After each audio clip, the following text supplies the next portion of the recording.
all of those things apply to the State of Israel in its treatment of the Palestinians, and yet the government is concerned about its use of language and doesn't feel it is appropriate to even use the word apartheid when Amnesty International, the most respected human rights organisation in the world, and Human Rights Watch, within a very short period of time, issue these damning reports, saying that Israel, since its foundation, has been built on a system of oppression and domination and apartheid and racism, involving the murder of unarmed, innocent civilians on a regular basis, arbitrary detention and imprisonment, land annexations, the displacement of people, the denial of basic fundamental rights to 6 million Palestinians who are displaced outside Israel and the occupied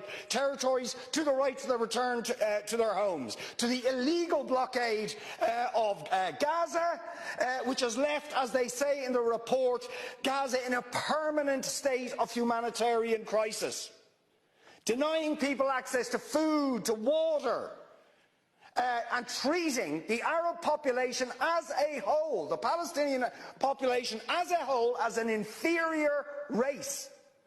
I mean, it doesn't get stronger than this. And yet you want to be careful about your language.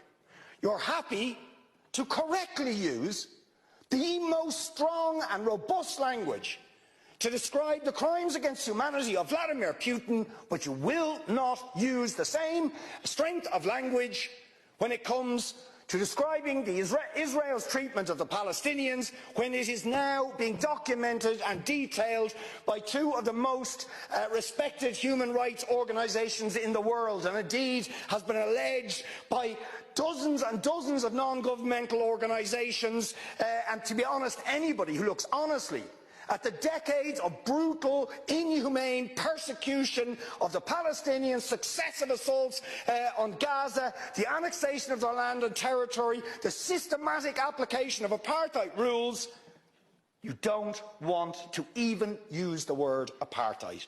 Never mind sanctions. 5 days sanctions against Putin and his thugs, 70 years of oppression by the Palestinians, and it wouldn't be, what was the word you used? It wouldn't be helpful to impose sanctions.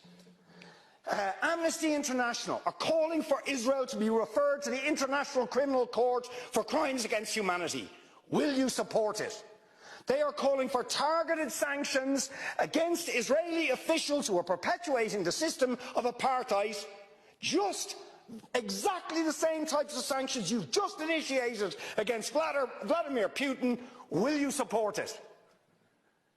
And I think the answer is clearly you're not going to. And then we ask the question, why? Why? Now you see, if you're going to have moral standards, those standards have to be consistent. Otherwise they are not standards at all, they are just cynicism.